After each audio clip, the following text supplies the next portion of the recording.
gần người ác, tâm mình trở nên hung ác.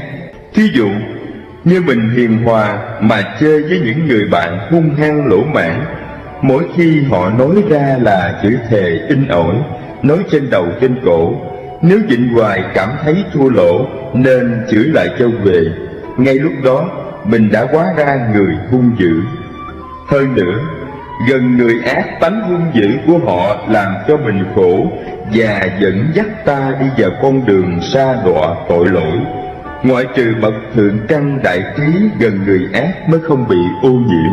Còn gần người thiện lành, học hỏi được những điều hay lẽ phải, và nhờ đức tánh thiện lành từ tốn của họ làm cho tâm mình được an lạc. 2.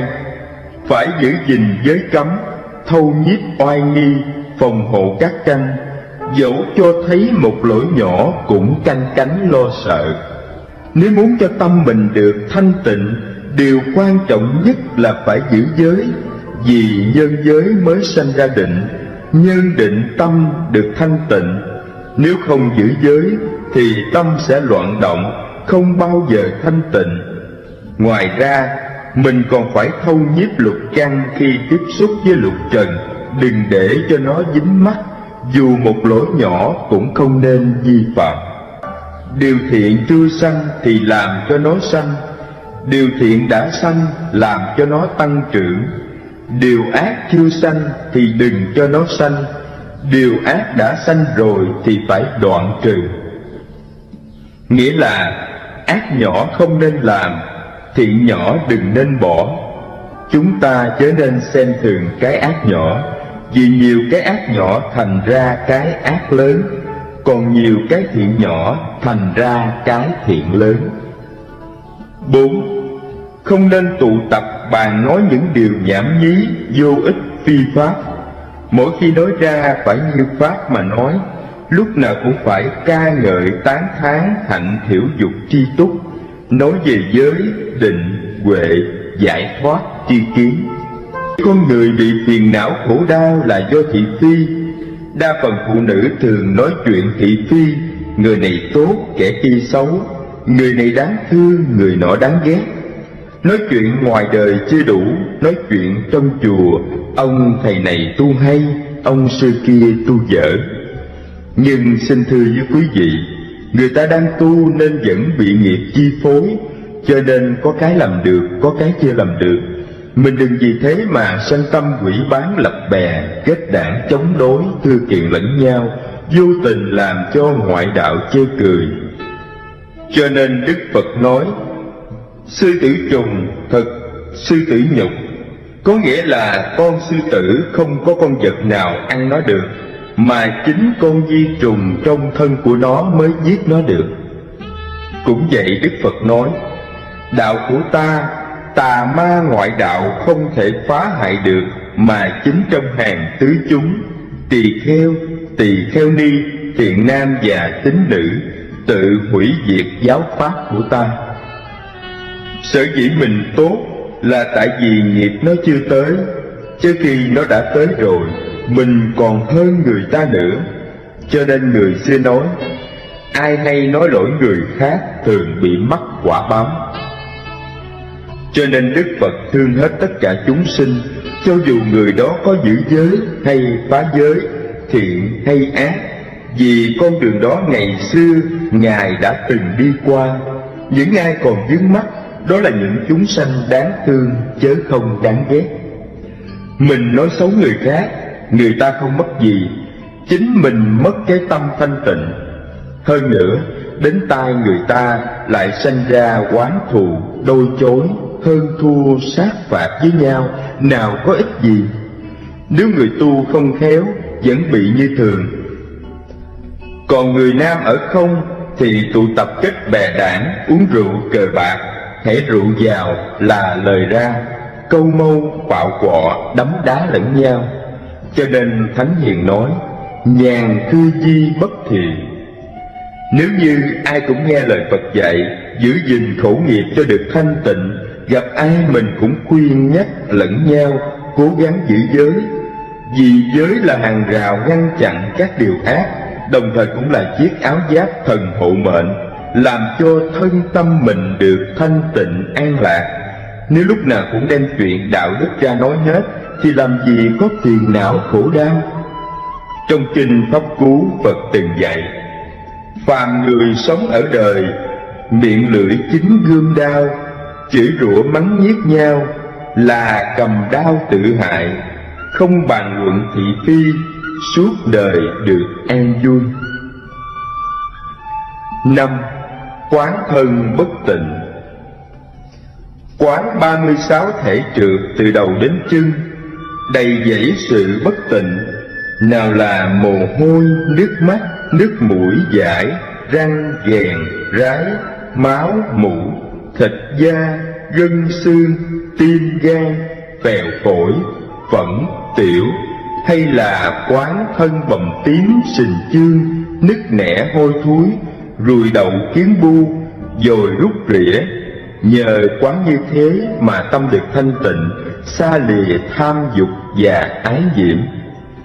Quý vị nên lưu ý trong khi quán bất tịnh, lấy mình làm đề mục để quán.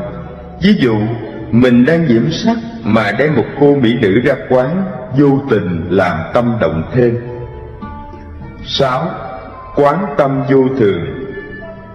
Cái tâm nó luôn luôn sanh diệt vô thường, biến ảo không dừng, do nhân duyên hợp lại, nên có con mắt, có cảnh để thấy vậy thôi. Tâm không ở trong, không ở giữa, không ở ngoài. Nếu đủ duyên thì hợp lại thấy biết, còn hết duyên là tan rã. Cũng như cái hộp quẹt có được lửa là do các duyên hợp lại, nào là ga, đá lửa, vân vân.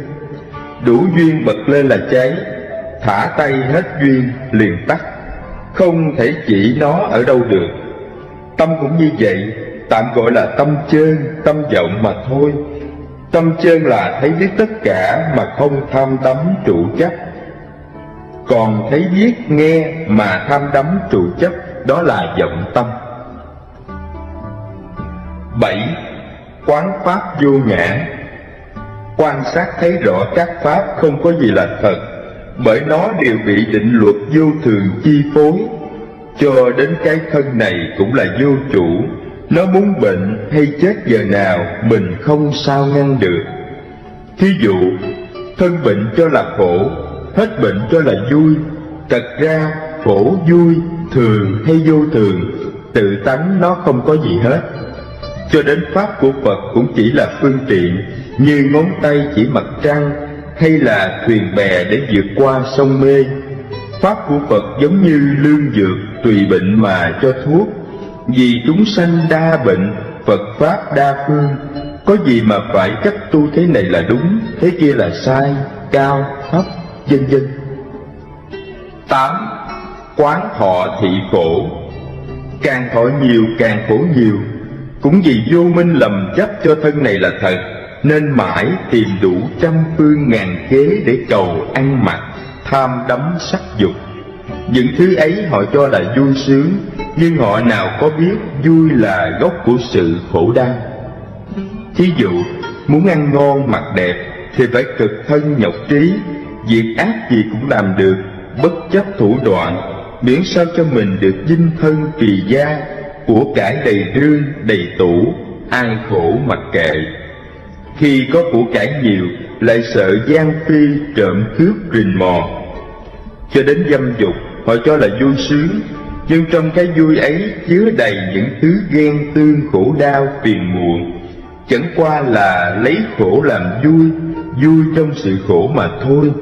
Cái vui ở thế gian phù du tạm bợ, phía sau của nó chứa đầy những thứ ưu bi khổ nạn. Cho nên người xưa có câu: vui trong tham dục, vui là khổ, khổ để tu hành, khổ quá vui. Mong sao tập tánh không vui khổ, mới thoát ra ngoài cảnh khổ vui. 9. Quán sổ tức.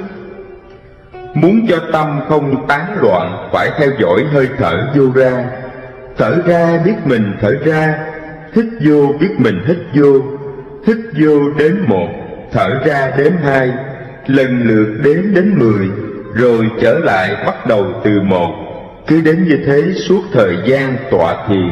nhờ vậy mà tâm không tán loạn. Nếu ai tu tịnh độ nương theo pháp này, niệm hồng danh Đức Phật Di Đà đến từ 1 đến 10 và trở lại bắt đầu từ 1.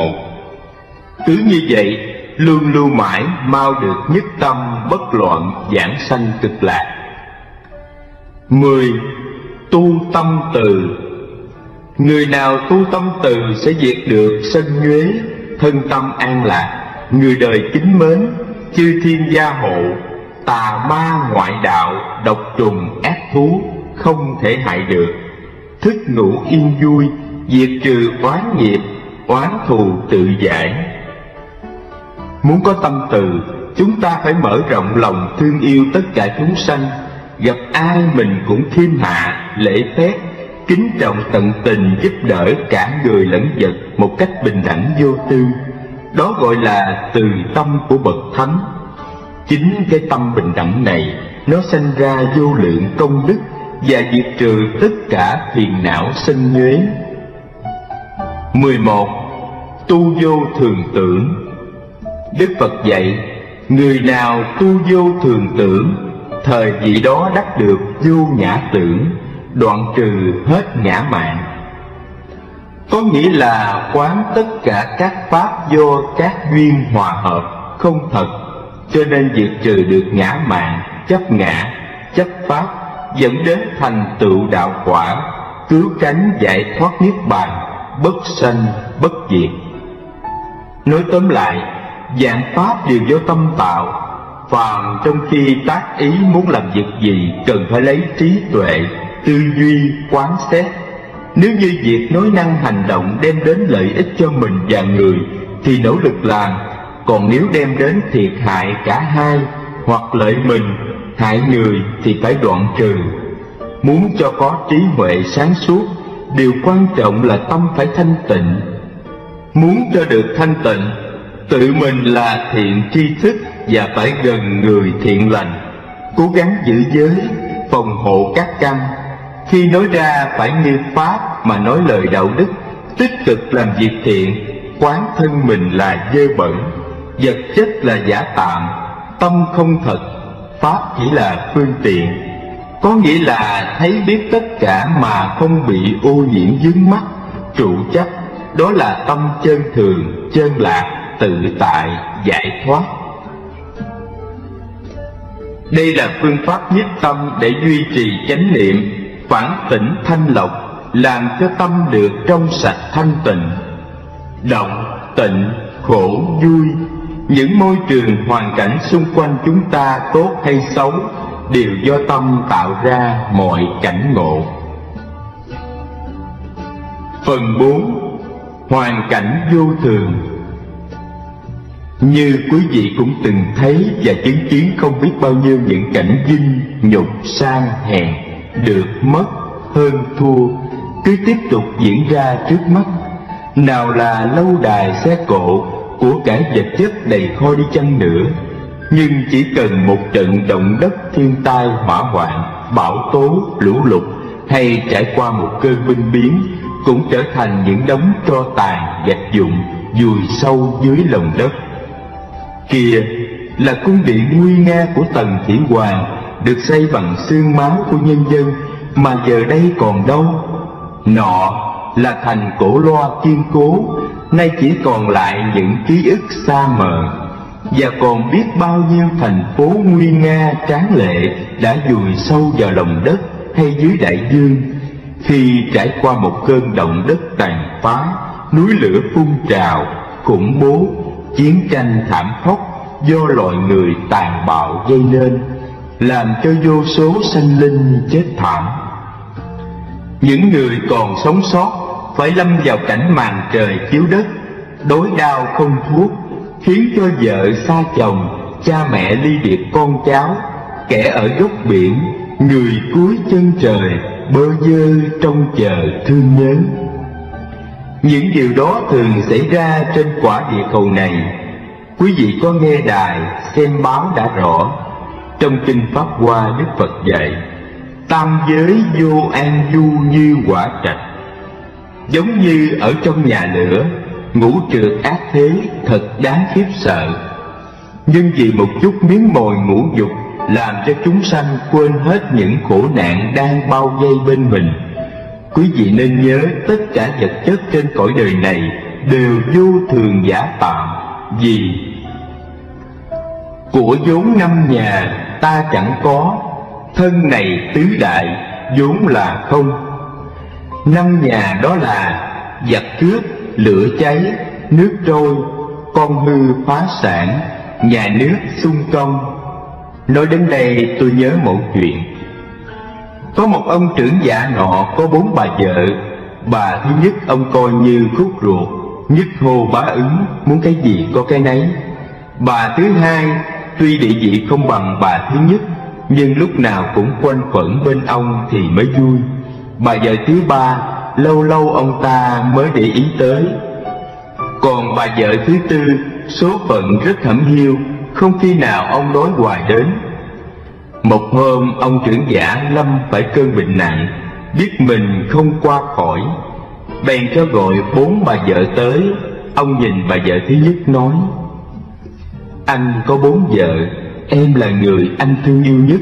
Vậy khi nào anh chết, em hãy cùng anh qua thế giới bên kia cho tròn câu. Sống thì đồng tịch đồng sàng, chết thì đồng quan đồng quách. Bà vợ thứ nhất nói: em biết tình cảm của anh đối với em rất mặn nồng, nhưng chết là âm dương cách biệt, đường ai nấy đi, em không thể theo anh được. Bao nhiêu gửi gắm vào bà vợ thứ nhất, không ngờ bà trả lời như vậy. Ông trưởng giả buồn tủi, ngước nhìn bà vợ thứ hai. Ông hỏi: còn em thì sao? Bà vợ thứ hai trả lời một cách phũ phàng hơn: hằng ngày anh yêu thương chị cả nhiều hơn em, mà chị còn không chịu đi theo anh. Thử hỏi làm sao mà em đi theo anh được? Hơn nữa em báo cho anh biết, anh tắt thở giờ nào em đi lấy chồng giờ đó. Ông trưởng giả nghe qua vô cùng buồn bã, bất mãn, chán nản, đau khổ, gượng nhìn bà vợ thứ ba. Thấy bà vừa khóc vừa nói: anh đừng lo, khi nào anh chết, em sẽ lo ma chay tuần thất dỗ quả cho anh, chứ em không thể thực hiện được yêu cầu của anh. Ông trưởng giả tự nghĩ, suốt cuộc đời của mình luôn hy sinh, chịu đựng không biết bao nhiêu gian lao cực khổ cho những người vợ. Bây giờ không ai đi theo mình, mà còn có những hành động phũ phàng vong ân bội nghĩa, thật đáng buồn cười cho thói đời đổi trắng thay đen. Ông vừa nói vừa ứa nước mắt. Bà vợ thứ tư thấy vậy bèn nói: tuy hàng ngày anh không ngó ngàng tới em, nhưng em tình nguyện theo anh đến đâu là em đi tới đó. Không chỉ riêng ông trưởng giả đó có 4 bà vợ thôi đâu, mà trong tất cả chúng ta đều có sẵn 4 bà ấy.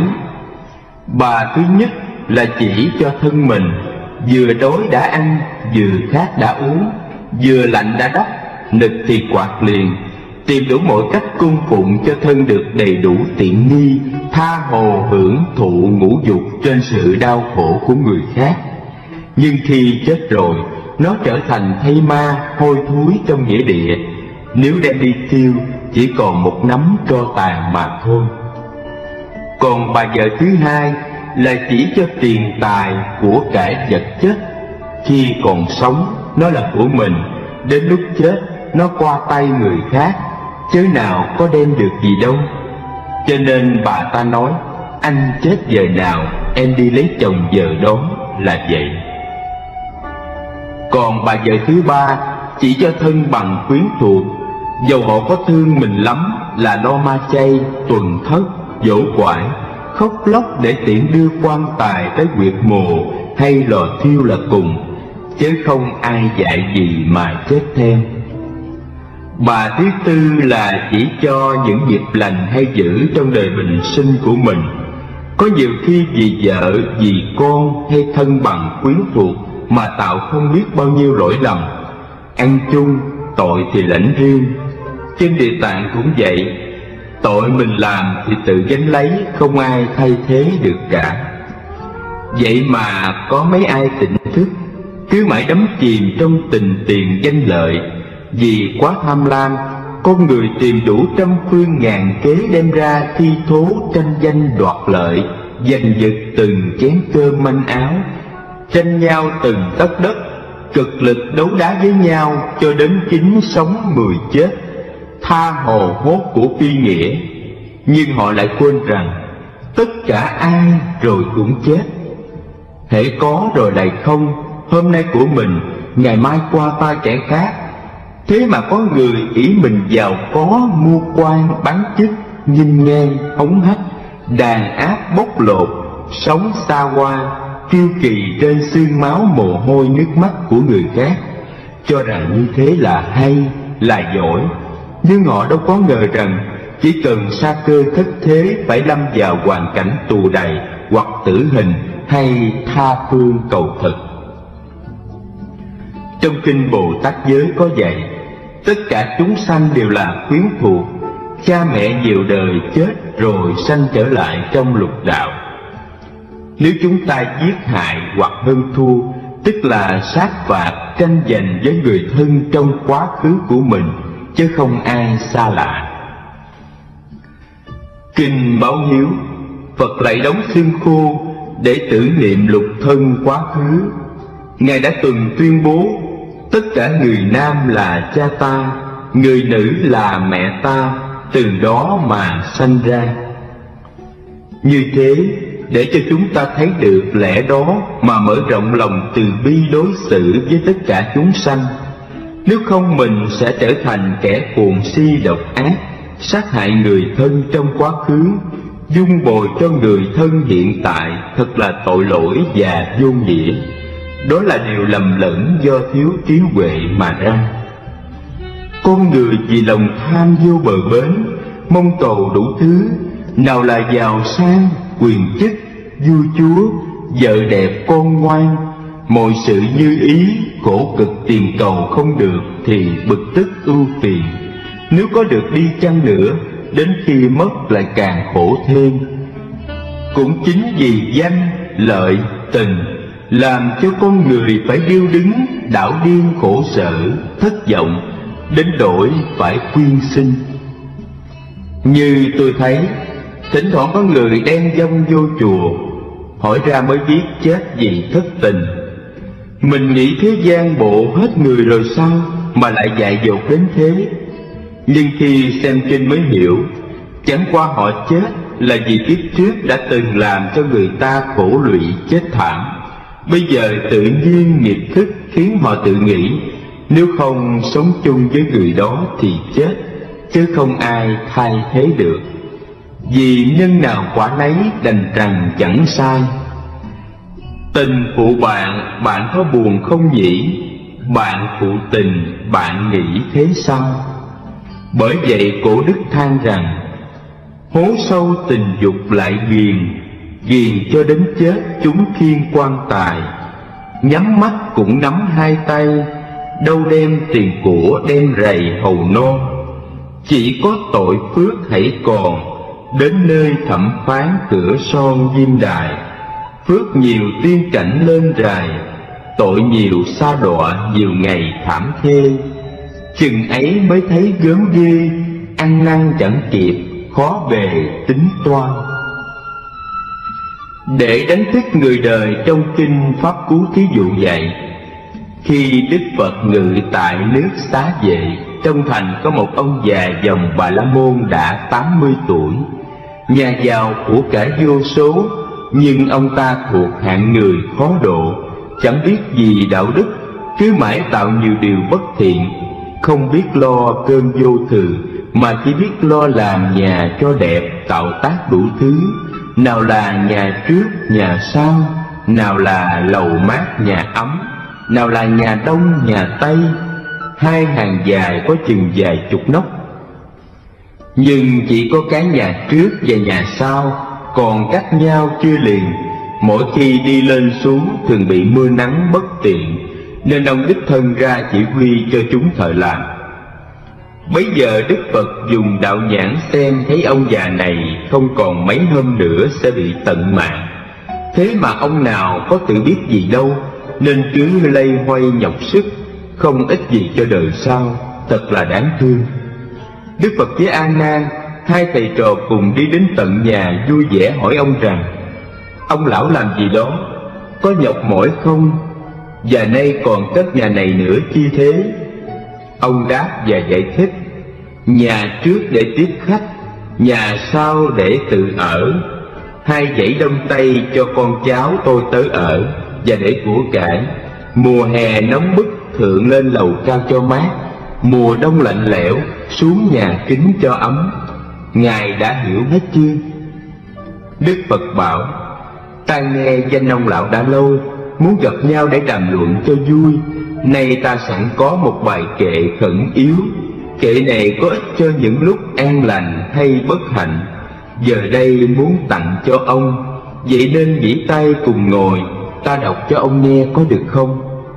Ông đáp: tôi đang bận việc lắm, nên không thể ngồi đàm luận được.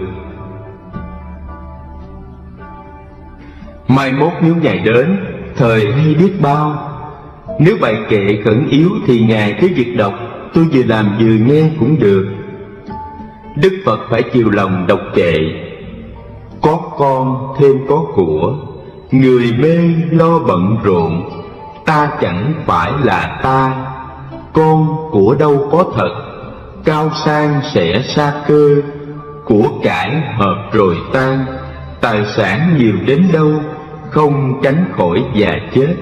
Người ngu không lo trước, chẳng biết tai họa đến. Ngu tự xưng là trí, ấy thật là rất ngu. Ông già bạc phước ấy khen: Ngài thuyết kệ hay thật, nhưng nay bận quá. Ngày mai Ngài đến, chúng ta sẽ cùng bàn luận thì hơn. Thế là Đức Phật thương hại cho ông ta rồi đi. Đức Phật vừa đi không xa, ông già tự tay đưa cây lên cho thợ làm. Chẳng may bị sảy tay, cây rơi xuống đánh vỡ đầu, chết ngay tức khắc. Người nhà la khóc vang dội, động cả xóm làng. Đức Phật đi chưa bao xa thì xảy ra tai biến này. Ngài đến một làng khác, vừa gặp 10 người phạm chí. Họ hỏi Ngài đi đâu vậy? Phật đáp: ta đi đến nhà ông già ở làng kia với mục đích để thuyết pháp. Nhưng ông không tin và cũng không biết tai biến vô thường. Ta vừa đi thì ông đã chết vì cây rơi trúng. Rồi Phật lại vì các ông phạm chí thuật lại ý nghĩa bài kệ mà Ngài vừa mới đọc cho ông già nghe khi nãy. Nghe xong, các phạm chí vui mừng hớn hở, đều được thấy dấu vết của đạo.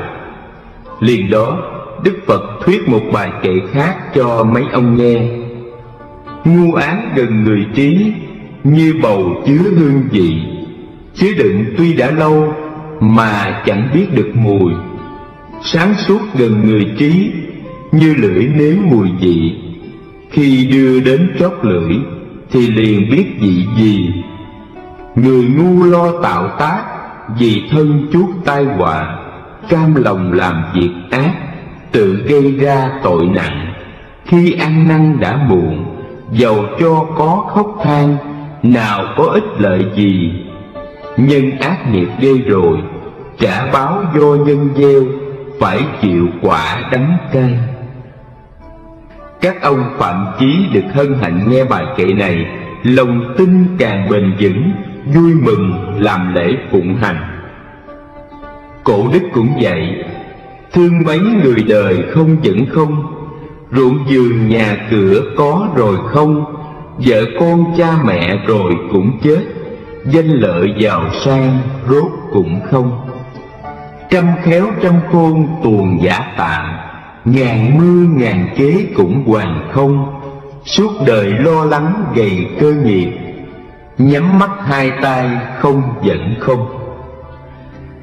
Ngẫm lại, từ cổ chí kim danh vọng, vật chất có gì tồn tại mà phải lao tâm, nhọc sức, gây ra nhiều nghiệp ác như núi Thái Sơn, để tiếng nhơ lưu hậu thế. Ôi, dòng danh lợi kiên cố đã giam hãm con người từ vô lượng kiếp. Xã hội càng văn minh, khóa lợi cùm danh càng siết chặt. Vì thế người đời cả sang lẫn hèn, chẳng có mấy ai tự tại an vui. Muốn khỏi bị danh lợi xiềng trói, ta chớ nên tham muốn nó. Đức Phật chủ trương đạo giải thoát, khuyên chúng sinh ít tham muốn biết đủ, bố thí để diệt trừ tánh tham lam, keo kiệt bỏn sẻn. Nói đến phước báo của sự cúng dường bố thí, Tở Phật còn sanh tiền. Một hôm tín nữ Sumana xớt bát cúng dường tam bảo xong, liền đến đảnh lễ Đức Phật thưa rằng: Bạch Đức Thế Tôn, con thường xớt bát cúng dường và bố thí, những việc làm đó kết quả của nó như thế nào? Xin Phật từ bi chỉ giáo. Phật bảo: Này Sumana, nếu trước khi con cúng dường bố thí, trong khi cúng thí cho đến sau cùng đều khởi tâm hoan hỷ, thời phước đức ấy quả thật vô lượng vô biên. Hiện tại thân tâm an lạc, người trí khen ngợi, nếu đem hồi hướng cho người thân quá cố, thời cả kẻ còn lẫn người mất đều được lợi ích, bằng như đem phước lành đó cầu đạo quả Bồ Đề. Thời sau khi chết, sanh trở lại vào nhà tôn quý, xuất gia được thừa hưởng sự cúng dường một cách đầy đủ, và chẳng bao lâu đắc được đạo quả Bồ Đề. Kinh A Hàm Phật dạy, nếu người nào thường phát tâm bố thí cúng dường như lời Phật dạy, người đó khi đi, đứng, nằm, ngồi, phước đức thường sanh không dứt. Như chuyện ông cấp cô độc xây cất tịnh xá Kỳ Viên chưa xong, mà cung trời đã kiến tạo sẵn dành cho ông rồi. Chẳng những vậy thôi mà còn vượt qua mọi ách nạn. Thuở xưa, Đức Phật tu khổ hạnh trong rừng già, Ma Dương đến quấy nhiễu đủ mọi cách, nhưng không bao giờ làm lay chuyển được tâm Ngài. Ma Dương hỏi Phật: Sao Ngài không ở hoàng cung để hưởng những lạc thú? Tội gì dấn thân vào chốn nguy hiểm khổ cực này? Nào rắn rết, hổ beo, ma quỷ, Ngài không sợ sao? Phật từ tốn bảo: Có gì mà phải lo sợ? Ma Dương nói: Ngài lấy chi để bảo vệ? Phật đáp: Chính cái phước đức, nó tự bảo vệ ta. Ma Dương không sao làm lung lạc được lòng Ngài, liền biến mất. Phật bảo: Người nào có phước đức, tự nhiên tâm minh trí sáng, nói làm cầu mong việc chi đều được thành tựu tốt đẹp. Còn người không có phước, tâm trí mê mờ, nói không ai nghe, làm đâu thất bại đó, cầu muôn việc đều không thành tựu, thường chuốc họa vào thân. Ông bà mình thường bảo: Có đức không sức mà ăn. Vì thế chúng ta nên cố gắng dung bồi phước đức cho mai sau, nếu không khi hưởng hết phước thì nguy.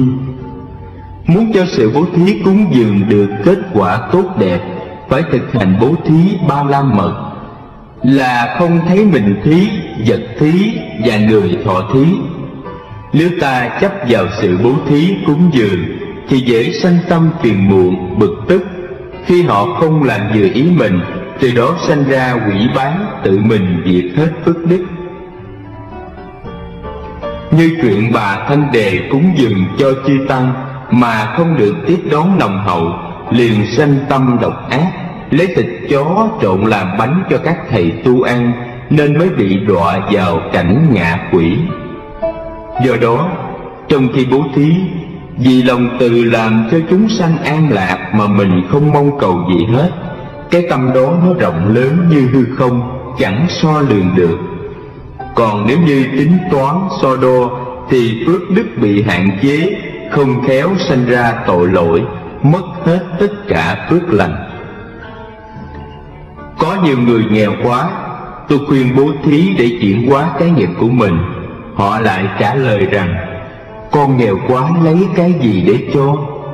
Tôi nói: Quý vị nghèo cho lắm như hai vợ chồng đàn nghị già, chỉ có một cái chăn để đi xin ăn, mà còn dám cúng dường cho một vị tỳ kheo đem về tịnh xá. Đức Phật Tỳ Bà Thi bảo đem lại cho Ngài. Phật đưa cái chăn lên tuyên bố: Trong đại hội cúng dường hôm nay, người cúng dường cái chăn này là phước lớn hơn hết. Tất cả đại hội ai nấy đều lấy làm lạ, hỏi Phật nguyên do tại sao. Phật nói: vật tuy khinh mà trọng ở chỗ tâm chí thành. Rồi Phật thuật lại cảnh khốn khổ của vợ chồng đàn nghị già. Ai nghe qua cũng đều cảm động, đem tiền của đến giúp đỡ. Nhờ căn lành đó mà 91 kiếp liên tục được sanh vào nhà tôn quý, gặp Phật Thích Ca, xuất gia tu hành đắc đạo. Hai là chuyện ông Ngưu Trường Xuân số chết đói, nhưng nhờ lấy thân mình cõng người qua dòng suối Bàn Khê suốt 6 năm. Tiếng tốt đó đồn đến tai vua, liền cho người rước ngài về phong làm quốc sư. Cho nên thế gian dụng tướng, Phật dụng tâm, chứ không phải vật nhiều hay ít. Vì thế có câu: kiếp trước chẳng thí mới chịu nghèo, bây giờ khổ não nó đeo theo. Người sau của cải càng dư dả, nghĩ lại phận mình túi vắng teo. Hay là giúp người đừng mong trả ơn, hảo tâm bố thí liên tòa được lên. Phật dạy trong các thí, pháp thí là bố thí bất tử, phước ấy cao thượng hơn hết trong các phước điền. Thật đúng như lời Phật dạy, nhờ học giáo lý mình mới biết cách tu hành, rồi truyền cho người khác đồng tu cho đến ngày thoát dòng sanh tử. Nên Ngài nói chúng sanh nào muốn cho thân tâm an lạc thì phải học giáo Pháp. Vì Pháp có công năng diệt trừ ưu não, cấu uế và duy trì tình thương yêu đoàn kết. Từ đó sinh ra phước tộc, làm lợi ích cho mình và cho mọi người. Nhưng ít ai nghĩ đến cứ mãi đam mê ra vào chốn lợi danh. Có lúc xem kinh được vài câu liền sanh tâm ngao ngán bỏ qua. Thậm chí có người cả đời chưa xem được chữ nào. Chính vì xem thường lời Phật dạy, nên từ trong gia đình đến xã hội xảy ra lắm cảnh thảm họa thương tâm, thiếu đạo đức là cửa ngõ đưa đến bại vong. Để tránh những tai hại đó, quý vị nên cố gắng xem kinh, nghe Pháp và truyền trao cho người xung quanh để họ biết cách tu hành, hóa giải ác nghiệp. Nhờ phước đức đó, nghiệp của mình cũng được nhẹ theo. Thế nên tôi xin khuyên quý vị, khi có kinh sách hoặc băng giảng nên cho người khác xem nghe. Nếu không, để lâu cũng hư mà không sanh được phước, lại thêm kiếp sau phải bị quả báo dốt nát. Như chuyện Ngài Bàn Đạch, Phật dạy chỉ có 2 chữ chổi quét mà Ngài không nhớ, cũng do dấu Pháp mà ra. Giả lại vô thường đâu có định Ngài, nếu cứ mãi chất chứa, dầu cho có kho vàng núi bạc, quan quyền vua chúa, cung phi mỹ nữ, giờ đẹp con ngoan, khi nhắm mắt xuôi tay chẳng mang theo được gì ngoài 2 chữ tội và phước. Ôi tham tất cả rồi cũng mất tất cả. Nhưng có một điều quý vị nên lưu ý, khi đưa kinh hoặc băng cho người khác xem nghe, cần phải xét coi có phù hợp tinh thần giáo lý của Đức Phật không. Vì có nhiều người nói không có thiên đường, địa ngục, Tây phương, tịnh độ, tất cả đều ở thế gian. Họ nói khoa học ngày nay phóng phi thuyền lên cung trăng sao Hỏa, chẳng thấy một vị thiên nào, và thăm dò trái đất cũng không thấy địa ngục ở đâu. Như chúng ta thấy, không gian vô tận có vô số vì sao.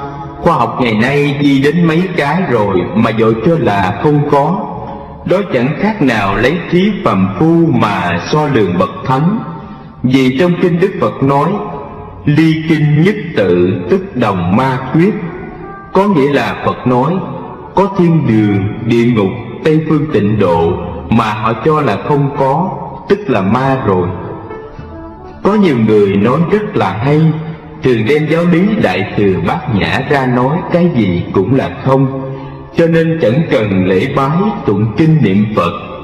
Nhưng chúng ta đã thấy trong kinh Pháp Hoa, tiền thân của Đức Phật là Thường Bất Khinh Bồ Tát, gặp ai Ngài cũng kính trọng lễ bái. Còn ta là phàm phu mà lại coi thường sự lễ bái tụng kinh niệm Phật hay sao?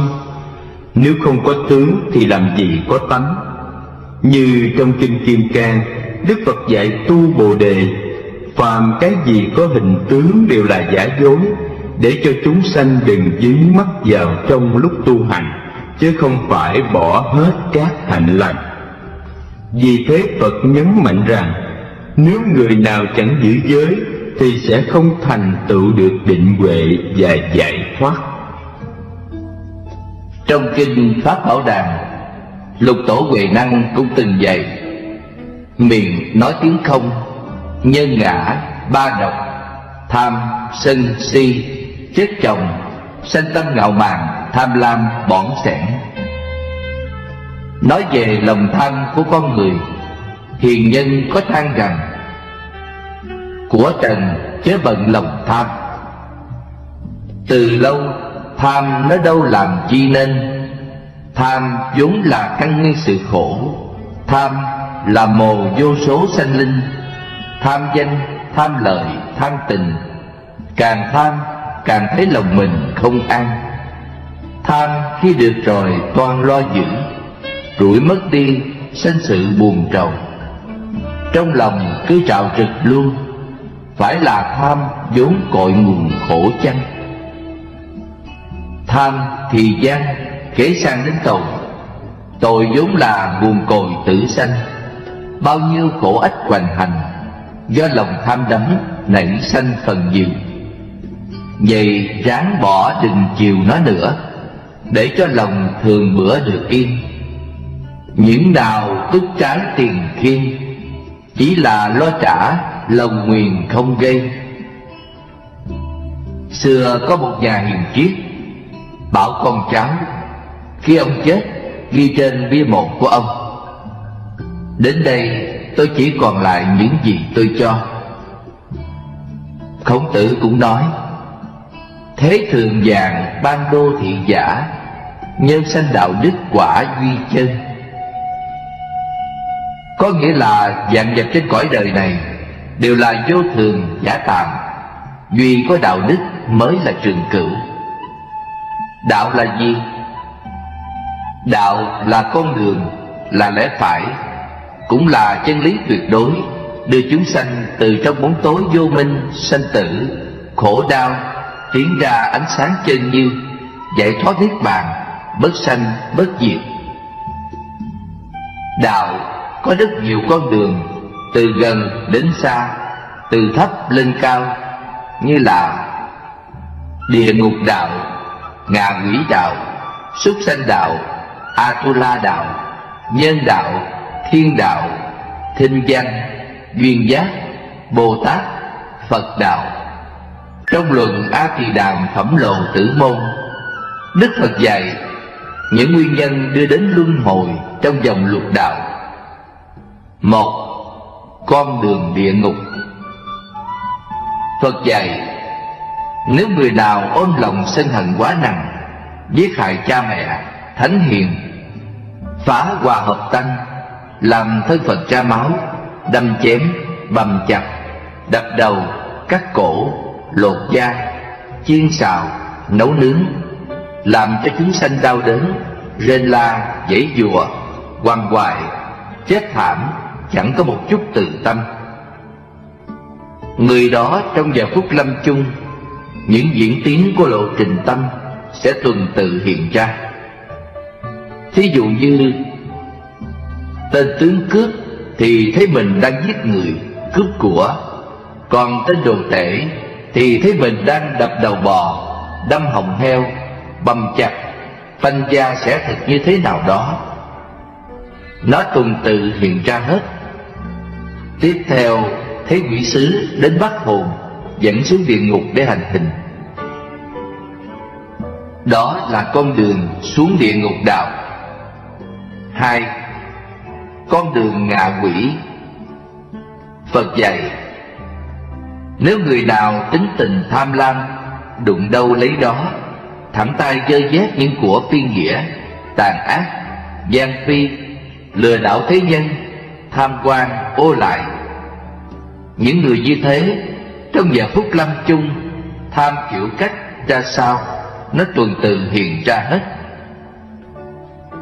Qua diễn tiến đó, nó hiện ra ngạ quỷ tướng, sanh làm quỷ đói, khổ sở để đền cái tội tham lam vô độ của mình.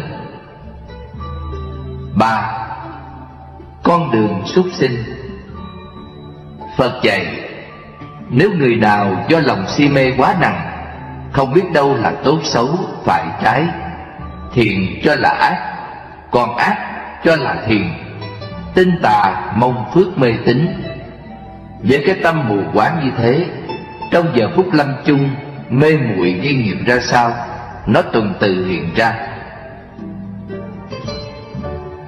Qua diễn tiến đó, nó hiện ra hết thú tướng. Thấy con thú cái nào đó đang giao hợp, khởi tâm ái nhiễm, thọ thai vào đó, sinh ra làm thú. 4. Con đường Atula. Phật dạy, nếu người nào tánh khí hung hăng, thích đấu tranh hơn thua, trong giờ phút lâm chung, đấu tranh đấm đá, sát phạt ra sao, nó lần lượt hiện ra hết. Qua diễn tiến đó, nó hiện ra cảnh giới Atula, là thần chiến đấu, hàng ngày đánh lộn với nhau, la lối gian động cả núi Tu Di. Tâm như thế nào, sanh vào cảnh giới như thế đó. Thích đấu tranh, đấm đá, thì sanh vào cảnh đấu tranh. Đó là định luật nhân quả. 5.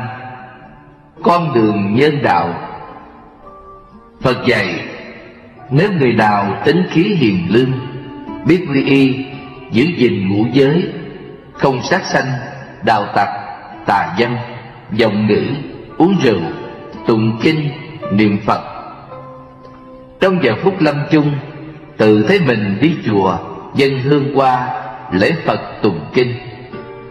Qua diễn tiến đó, nó hiện ra một người phụ nữ nào đó có nhân duyên với mình, thọ thai vào, tiếp tục sinh ra làm người.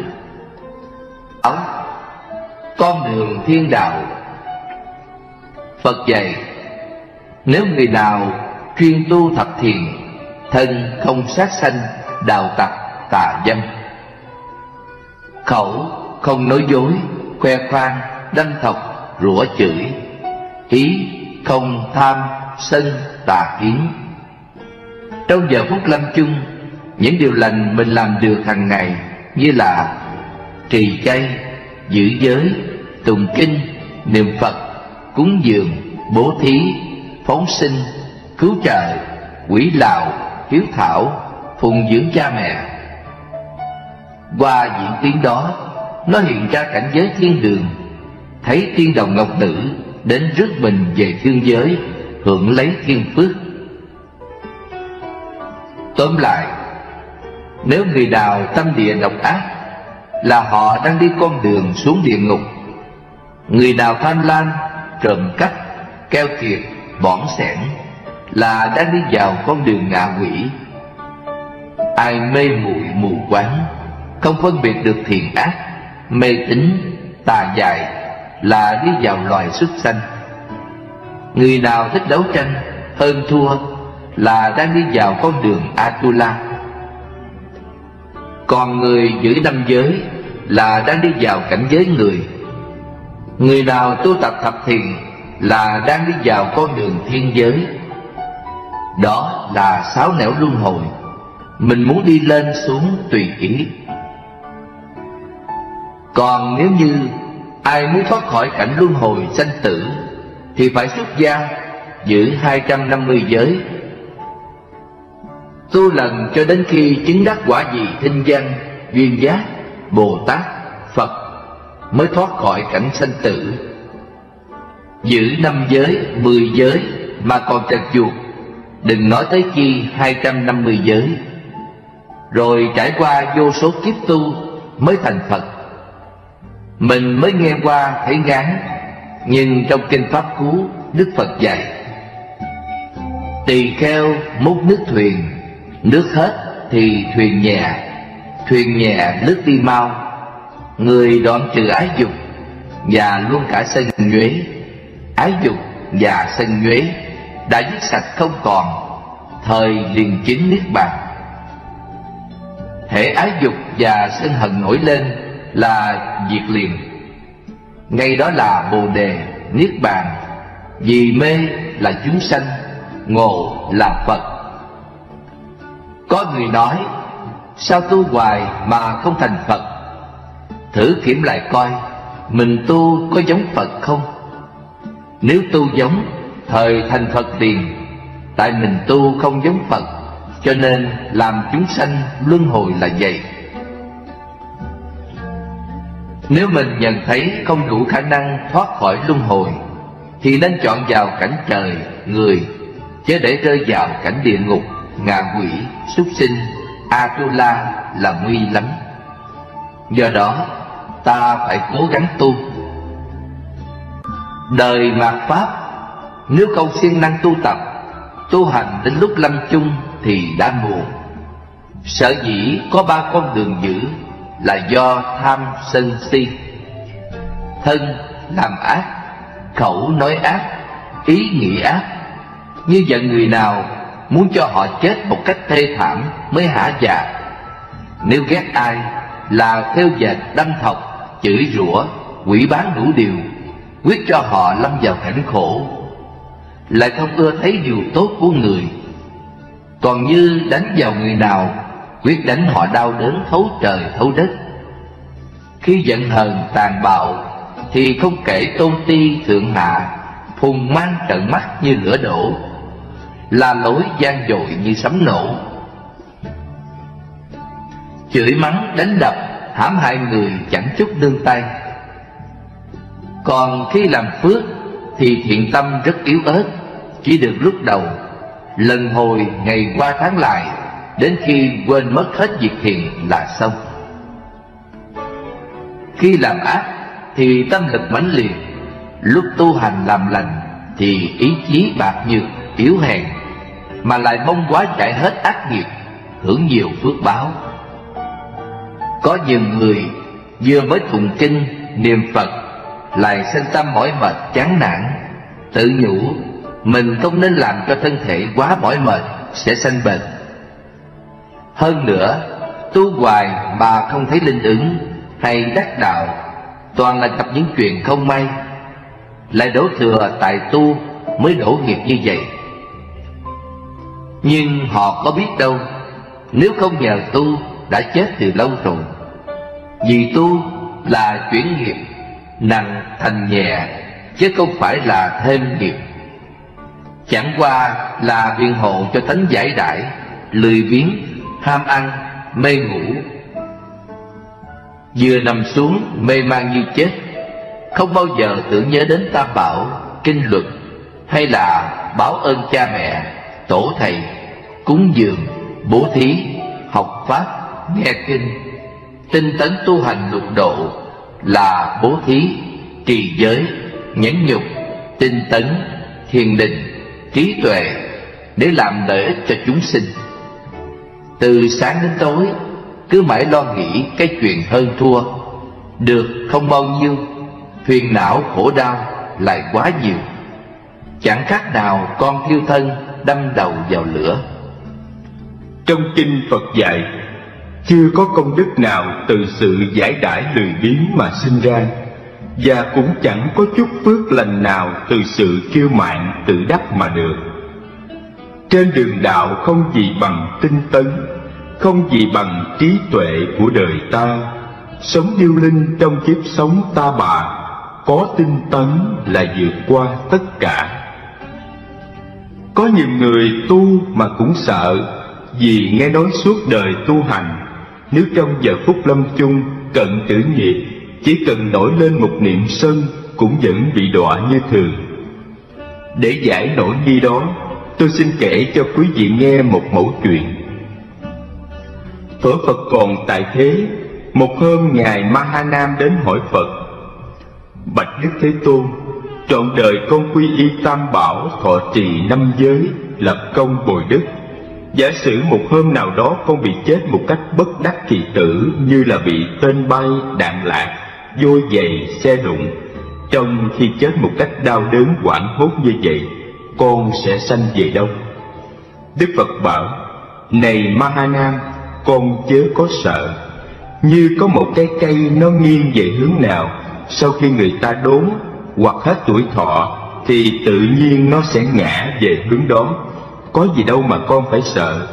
Tâm như thế nào, sanh vào cảnh như thế đó. Thí dụ, người uống rượu khi ra đường, họ tìm đến bàn rượu để bày tiệc ăn uống. Còn người cờ bạc hút chích thì đến chỗ cờ bạc hút chích. Còn người Phật tử hiền lành rủ nhau đến chùa tụng kinh, nghe pháp, bố thí, phóng sanh.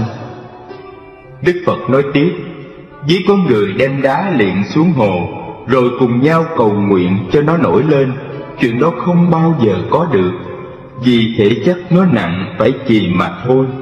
Người ác cũng thế, khi chết phải sanh vào cõi dữ, đó là lẽ đương nhiên. Còn người lành giống như dầu, người ta đem đổ xuống nước, thể chất nhẹ, tự nhiên nổi lên. Cho dù kẻ ác có nguyền rủa, trù ếm cho nó chìm, cũng không thể chìm được, vì người lành đương nhiên sẽ sanh vào cõi lành. Nói tóm lại, thân này do tứ đại, đất, nước, gió, lửa hợp thành, cho nên nó thường xung khắc lẫn nhau mà sinh ra bệnh hoạn, rồi âm thầm suy hoại cho đến ngày tan rã. Suy cho cùng, thân này không có cái gì là của ta. Đầu, mình, tay, chân, máu, mũ có phải của ta chăng? Không, chúng chỉ là những vật uế trượt giả hợp. Nếu nói là của ta, tại sao nó muốn bệnh? Chết giờ nào mà sao không ngăn được? Thân này quả thật là vô chủ, chẳng khác nào như mộng ảo, lúc tàn canh do nghiệp si ái mê chấp mà thành, mảnh hình ảo giả. Con người đều bị định luật vô thường chi phối, phải chịu cảnh sanh già đau chết, lúc nào cũng phập phồng lo sợ. Ngoài cái lo sợ đó ra còn lo rầu đủ thứ: công danh chưa thành, tình duyên trắc trở, tai nạn bất ngờ, thời cuộc biến loạn, thiên tai địa ách, mùa màng thất bát, mua bán không được, làm ăn thất bại, của cải mất mát, bà con nội ngoại ốm đau nghèo khổ, người thân bị bắt giam, cha mẹ, vợ chồng, con cháu đi xa không biết ra sao. Hoặc là gặp cảnh trái ngang, tôi bất trung, vợ chồng bất chánh, con cháu ngỗ nghịch bất hiếu, bị người bội phản, oan gia đòi mạng, khổ này chất chồng lên khổ kia. Con người vì bị vọng thức điên đảo chấp trước, nên mới bị thức tình lục dục lôi cuốn đắm nhiễm sáu trần, sanh tâm phân biệt có ta, có người, còn mất khôn dại. Chính vì sự lầm chấp đó làm cho con người mau già chóng chết. Nhìn thấy kiếp người đầy bể khổ, nên cổ nhân có câu: vọng tâm khi được tịnh thanh, trí ngu đều có thể thành Phật tiên. Lắm kẻ rõ căn nguyên cội khổ, sao không lo hối ngộ tu thân. Ấy vì nghiệp nặng bên trần, nên lòng không rảnh để gần Phật gia. Muôn việc vô quan tài là hết, nghèo giàu đều chung kết như nhau. Uổng công lúc sống quơ quào, mạng chung tay chẳng nắm vào món chi. Vô thường là một định luật chi phối tất cả vạn vật. Từ thân tâm cho đến hoàn cảnh không có cái gì tồn tại. Vô thường cũng là một vị thuốc thần diệu trị bệnh tham ái, làm cho thân tâm con người được bình tĩnh trước những cảnh ân ái, biệt ly, khổ vui, được mất, của cải vật chất, tình thương đều là giả tạm. Nhờ nghĩ vậy cho nên chúng ta dám hy sinh tài sản, thân mạng làm việc nghĩa, xa lìa những thú vui giả tạm, lúc nào cũng hướng tâm vào đạo để làm lợi ích cho tha nhân. Như thuở Phật còn tại thế, một hôm Ngài Mục Kiền Liên ngồi thiền ở Thi Lâm, thấy có một con quỷ vừa đánh đập vừa chửi mắng cái thi thể, nói rằng: chính vì ngươi tham lam vô độ, cho nên hôm nay ta mới bị đọa đày làm quỷ đối khác như thế này. Cũng gần đó có một vị chư thiên vừa trải qua lên thi thể và tán thán ca tụng: chính nhờ ngươi lúc sanh tiền, thân biết làm lành, khẩu nói lành, ý nghĩ lành, cho nên ta mới được sanh làm chư thiên. Vì thế hôm nay ta mới trở lại đây tán thán rải qua tri ân tưởng niệm. Ngài Mục Kiền Liên chứng kiến cảnh đó, hôm sau đem chuyện ấy thuật lại cho Đức Phật và tứ chúng nghe. Nhân đó Phật dạy: tuy cái thân này vô thường giả tạm, nhưng mình biết lợi dụng nó làm việc lành, thời hiện tại thân tâm an lạc, người trí ngợi khen. Sau khi chết được sanh lên thiên giới, thọ hưởng những thú vui thù thắng vi diệu. Còn nếu như mình tham đắm nó mà gây ra ác nghiệp, thời hiện tại khổ đau, sau khi chết lại sanh vào cảnh khổ hơn. Trong kinh Phật dạy, kiếp người ngắn ngủi, không biết chết giờ nào, ráng mà lo tu niệm. Lợi dụng lúc còn mạnh khỏe sáng suốt, nỗ lực lập công bồi đức, làm hành trang trên con đường giải thoát. Vì trên cõi đời này, ai có thân đều phải chết, nhưng người biết tu, khi bệnh thân họ vẫn bị đau nhức, còn nội tâm rất là an lạc. Vì nghĩ rằng trong đời mình không có làm việc gì ác, giống như chiếc áo đã cũ rồi đổi chiếc áo mới, thấy rõ được con đường mình đi vào cảnh giới an lành, cho nên họ ra đi một cách an nhiên tự tại. Còn người không biết tu khi sắp chết, họ rất sợ, tâm thần rối loạn, nào là thương vợ mến con, tiếc của, tứ chi đau nhức, rên la giãy giụa. Bởi chẳng biết tu cho nên không kiềm chế được cơn đau, tâm hồn tán loạn, trước mắt mịt mù u ám không biết về đâu. Bao nhiêu nghiệp chướng hiện ra lôi kéo đi vào con đường ác, giống như chiếc áo cũ rồi mà không có chiếc áo mới để thay, cái đó mới là đáng sợ. Phật thường khuyên bảo chúng ta phải hằng nghĩ đến cái thân này là vô thường, thì tự nhiên sự chấp ngã, tham sân si không còn, lòng từ bi nảy nở biết thương người, cứu vật. Sự tranh đấu giành giật sát hại lẫn nhau giữa người và người, cùng loài vật không còn nữa. Có như vậy mới mong kiến tạo một thế giới hòa bình, chúng sanh an lạc giải thoát. Quý vị nên nhớ như vậy mà cố gắng tu hành. Trước khi dừng bút, tôi không biết viết gì hơn, xin nhắc quý vị, phàm làm việc gì nên biết hậu quả của nó về sau. Nếu nhận thấy việc làm nào phù hợp với đạo, đem đến sự an lạc, lợi ích cho mình và người cùng vật, thì cố gắng tích cực làm liền, chớ nên hẹn hò. Người xưa bảo tu là để chuẩn bị trước cho cái chết tốt đẹp, chớ để chết đến mà chẳng có tu. Cổ đức thường khuyên, đời người ngắn ngủi chớ mê say, ráng lo niệm Phật gấp đêm ngày, vô thường tấn tốc nào ai biết, chớ nên lần lựa hẹn nay mai. Phạm không lo xa, ắt có chuyện buồn gần, để nước tới trô mới nhảy sau cho kịp. Quý vị là những người mến mộ Phật Pháp, tôi xin nhắc nhở quý vị đôi điều: trợ duyên dìu dắt lẫn nhau đi vào ngôi nhà Phật Pháp. Tôi ước mong sao quý vị nương theo lời dạy của Đức Phật mà tinh tấn tu hành, để hiện tại thân tâm được an lạc. Đến lúc lâm chung, thân an niệm chánh, được Phật Di Đà cùng chư thánh chúng phóng quang tiếp dẫn giảng sanh Tây phương cực lạc quốc. Ta bà khổ, ta bà lắm khổ, có bao người xét cho tột chỗ. Tịnh độ vui, tịnh độ nhàn vui, cảnh thanh minh sen báo ngập mùi. Nào ai rõ cái vui triệt đáo, cõi tịnh độ lắm điều thanh nhã. Khổ buồn rầu lo sợ chẳng còn, chốn ta bà tim lụng dầu mòn. Thân tứ đại của người cũng thế, mau thức tỉnh tu thân kẻo trễ, đến tội rồi mới hối muộn màng. Chi cho bằng ta sớm lo toan, gìn giới luật nghe kinh trọng Phật.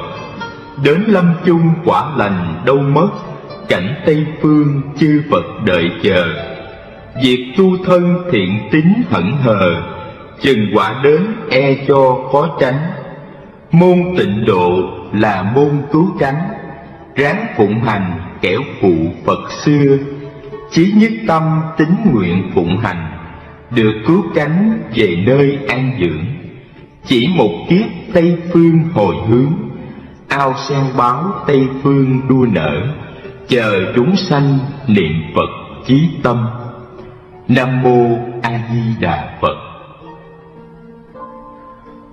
Một, thân. Thân này chưa biết ra chi, của kia lại có chắc gì mà ham. Bao nhiêu cho thỏa lòng tham, càng thâu càng đắm, càng làm càng say. Tiếc cho tháng rộng năm dài, chung quy quan phí về tay đồng tiền. Được thua, thua được liền liền, hả hê mới đó, ưu phiền đâu đây.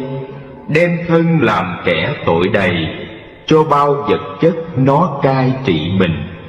Để tâm làm vật hy sinh, suốt đời theo lệnh dục tình dắt lôi. Cái tham bao thuở cho rồi, cái không may đến một hồi là xong. Giả tràn xe cát biển đông, vô tình lượng sống cướp công nhọc nhằn. Tuồng đời ai biết cho chăng, như mây tan hiệp, như trăng khuyết tròn. Đêm tàn tim lụng dầu mòn, cái đi mờ mịt, cái còn mỏng manh. Chắc chi bọt nước đầu gành, chắc chi sương động trên cành ban mai. Bọt kia làn gió nhẹ lay, sương kia mặt nhật chiếu ngay trong đời. Mênh mông trong khoảng đất trời, thân ta biết gửi về nơi chốn nào. Tử thần ta dắt làm sao, gần xa mấy nẻo, thấp cao mấy tầng. Và như phước thưởng tội trừng, biết công hay nợ, biết mừng hay lo. Thử theo công quá mà so, tội dồn muôn kiếp biết to thế nào. Phước gom nghĩ được là bao, nếu đem trừ cấn biết sao thiếu thừa. Giặt dài kiếp cũ căn xưa, biết bao oan nợ mà chưa trả đền. Tiền cừu hậu hận hát quên, một bên đi trả, một bên đến đòi. Lung tung trong cạm luân hồi, dai qua trả lại, biết đời nào ra. Mấy ai suy kỹ nghĩ xa, rảo chân sấn bước cho qua khoảng này. Chán chê mộng cảnh đọa đầy, đưa tay trí huệ tháo dây dục tình. Đoạn trừ cái hoặc vô minh, tâm chân trở lại, tánh linh đem về. Gieo lan hột giống bồ đề, xinh tươi nhành lá, xum xuê cội tài. Nước dương rưới khắp trần hoàng, diệt trừ phiền não, tiêu tan tội tình. Gậy chèo thuyền giác độ sinh, bến mê phút chốc biến thành ao sen. 2. Khẩu. Trăm năm vật đổi đời người, một câu quý giá muôn đời còn ghi. Mở lời trước phải xét suy, rằng ta cất tiếng ít chi chăng lại. Bằng như lời ấy thốt ra, làm buồn kẻ khác thì ta xin đừng. Nói chi mắng nhiếc tưng bừng, miệng xây núi nghiệp biết chừng nào tan. Nói chi chửi rủa kiêu gian, lưỡi đào hốn nhiệt biết đàn nào lên. Quả tai vì miệng mà nên, bệnh căn vì miệng mà rên phù trầm. Ai ôi nghĩ lại kẻo lầm, đóng bưng cửa miệng chớ tầm quỷ ma. Cũng thời tiếng nói thốt ra, của chư Phật Thánh diệu hòa biết bao. Là câu nói pháp thanh tao, đưa người giữa biển, sóng xô lên bờ. Ôi lời nói quý không ngờ, đương phàm quá thánh một giờ đổi thay. Ta nay học đạo Như Lai, hãy dùng lời nói mở bày pháp môn. Ta nên cất tiếng ôn tồn, phá tan những giấc mộng hồn tối đen. Miệng ta là cánh hoa sen, một khi hé nở một phen thơm lừng. Tiếng ta là gió mùa xuân, một cơn thổi nhẹ muôn dân mát lòng. 3. Ý. Con người cái ý vốn hai, khi mừng khi giận đổi thay không lường, vội vàng khi ghét khi thương, khi vui vui nhất, khi buồn buồn hiu. Muốn ưa tạo sắm đủ điều, rồi khi chê chán bỏ liều như chơi. Pháp nương tương đối không rời, do hai lẽ ấy ý đời phát sanh. Dãy đầy ngoại cảnh chung quanh, càng nuôi tạo ý trưởng thành thêm lên. Thối đời càng nhiễm càng quen, bụi đời càng đắm càng đen tinh thần. Nhiều năm chung lộn trong trần, ý mình còn giữ riêng phần được đâu. Chịu mang ảnh hưởng từ lâu, ý căn thôi đã ăn sâu lắm rồi. Nếu ai nhận ý là tôi, tức thì bị ý cuốn lôi luân trầm, dắt đi theo nẻo lạc lầm, đọa chìm vào cõi tối tăm mịt mờ. Nghiệp nhân tội quả bao ngờ, biết chi phương hướng bến bờ là đâu. Lướt theo ý dục mong cầu, đèo cao băng vượt, biển sâu lao mình. Con đường sinh tử tử sinh, ra vào lui tới thân hình đổi thay. Luân hồi trong cõi trần ai, cũng vì cái ý chuyển lay không ngừng. Lên cao xuống thấp vô chừng, cũng vì cái ý lẫy lừng buông lung. Ý năng chế ngự oai hùng, người người răm rắp phục tùng dân theo. Nguồn đời nước chảy thuận chiều, cảm thương cái bọt riu riu xuôi dòng. Mấy ai cưỡng ý nén lòng, vượt nguồn dục vọng thoát dòng muốn ham.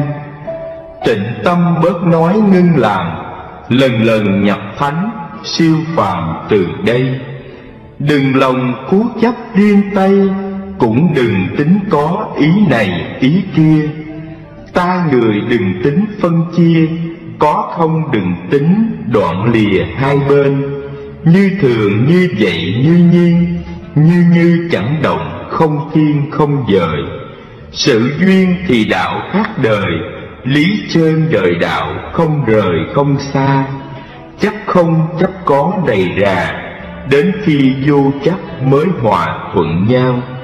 Sao sao thôi cũng là sao, sự chi cũng vậy, thế nào cũng xong. Tâm không dạng sự điều không, tâm chơn dạng pháp phải đồng quy chơn. Học đòi theo bậc thánh nhân, phải trừ tâm vọng mới hoàn bổn nguyên. Vọng tâm là ý tư riêng, thất tình lục dục một tên khác gì. Thường nên kiểm soát hành vi, khi ăn lúc nói, đứng đi ngồi nằm. Đừng cho vọng ý phóng tâm, phải nhờ giới luật buộc cầm khích khao. Tuy không thấy ý chỗ nào, nhưng khi động tác ý sao ra ngoài. Nếu ai thiền định hoài hoài, ấy là ý mã bị cai trị rồi. Bằng ai giải đãi buông trôi, trách sao ý mã chẳng lôi xa đường. Vậy nên hãy ráng kiềm cương, giờ giờ phút phút phải thường soi tâm. Lặng lờ giữ vẻ trầm ngâm, tánh dè dặt kín nết đầm thấm nghiêm. Luôn luôn đôi mắt phải kìm, đừng hay nhìn liếc kiếm tìm chi chi. Ngó ngay xuống bước chân đi, ngó vào tâm trí luôn khi không rời. Lỗ tai phải để thảnh thơi, chớ ham nghe ngóng tiếng lời ai ai. Nghe kinh nghe pháp nghe bài, nghe vào tâm trí đặng hay sửa mình. Mũi thường phải ngửi mùi thanh, ấy mùi đạo lý thơm lành hương đưa. Ngửi lâu càng mến càng ưa, ngửi vào tâm trí để ngừa nhiễm ô. lưỡi dầu phải nếm vị thô, cũng đừng chê trách thích đồ cao lương. Nếm là nếm vị chân thường, nếm bằng tâm trí tỏ tường nghiệm suy. Thân như xúc đối thức chi, tay chân kiềm chế trong khi đụng sờ. Sờ thiên lý nắm huyền cơ, sờ chừng tâm trí xem hờ kẻo quên. Ý đừng vọng tưởng rối ren, thường năng quán xét nhân duyên tao cùng. Tưởng suy tham cứu tột cùng, tưởng gom tâm trí tập trung điển lành. Phàm trong sự thể tu hành, đừng buông cái ý tung hoành tự do. Bước đầu bổn phận làm trò, cả thân tâm trí dâng cho người thầy. Mặt người uống nắng chuyển xoay, đặng mình diệt hẳn riêng tay ý rằng. Sống chung giáo hội chư tăng, không còn tư ý mới năng thuận hòa. Đừng làm trái ý người ta, cũng đừng tự ý kêu xa của mình. Mới mong thực hiện hòa bình, nhờ nơi giáo pháp chương trình in khuôn. Chẳng ai ý lộng tâm buông, mỗi người nắng đúc tròn vuông thành phần. 4. Nhận. Tục rằng no quá mất ngon, và tuy giận quá mất khôn thành khờ. Lửa xong đôi mắt đã mờ, trắng đen phải quấy bây giờ thấy đâu. Khôn phân nghĩa nặng tình sâu, không rành sự cảnh đuôi đầu làm sao. Con tâm đã đánh đường nào, mà con ma giận nhập vào đó thôi. Đánh nan dẹp bắt một hồi, múa men nào kể đất trời là chi. Người sầu giật khúc lâm ly, rõ ràng một cảnh a tỳ gớm ghê. Đau lòng xót mắt mọi bề, mà người dây thảm chớ hề có hay. Đứng xa trông thấy thương thay, lửa lòng bốc ngọn ai tày chữa chuyên. Một cơn nóng giận không hiền, khói sân tím ruột, lửa phiền cháy gan. Hại lây lắm kẻ vô can, quả tai một trận khổ nàng biết bao. Gió lên ngọn lửa càng cao, bao nhiêu sự nghiệp đổ nhào như chơi. Phật xưa có dạy mấy lời, rằng rừng công đức một đời trồng gieo. Lửa sân nổi dậy đốt thiêu, như chim mất cánh, như diều đứt dây. Hỡi ơi nghe mấy lời này, có nên tiếc đám rừng cây chăng là. Có nên dẹp lửa cho xa, có nên nhẫn nhục cho qua tháng ngày. Có nên lấp mắt ngơ tai, có nên niệm Phật hoài hoài hay chăng? 5. Giới. Nhịn nhường là giới đầu tiên, kỳ chư Phật vẫn thường khuyên ta hoài. Kẻ mong lìa bỏ trần an, mà còn phiền giận thật ngoài chữ tu. Người lanh mắt khác phàm phu, vượt qua vực thẳm hố sâu dễ dàng. Kìa Phật thánh thoát trần gian, cũng nhờ qua khỏi con đàn trong gai. Giữ giới hạnh chớ lầm sai, nói hành tật đố tránh hai tánh này. Hằng gìn bổn nguyện đủ đầy, thích nơi thanh vắng am mây tu trì. Xét dò kẻ khác làm chi, hạnh ta giữ cho y mới là. Cũng như lấy mật trong hoa, con ông có phá màu hoa bao giờ. Cái tâm chớ để bơ thờ, phải dùng giới buộc, phải nhờ luật dây. Kết gom hạnh đức đủ đầy, nhiễu dương phiền não từ đây xa lìa. Điều lành hãy gắn làm bia, lánh xa điều ác phân chia hai đường. Để tâm trong sáng như gương, chẳng màng sự thế, chẳng dương bụi trần. Hãy gìn lời nói là cần, giữ cho tâm ý lần lần thanh bay. Chớ làm một việc đơn sai, là theo chánh đạo Như Lai lưu truyền.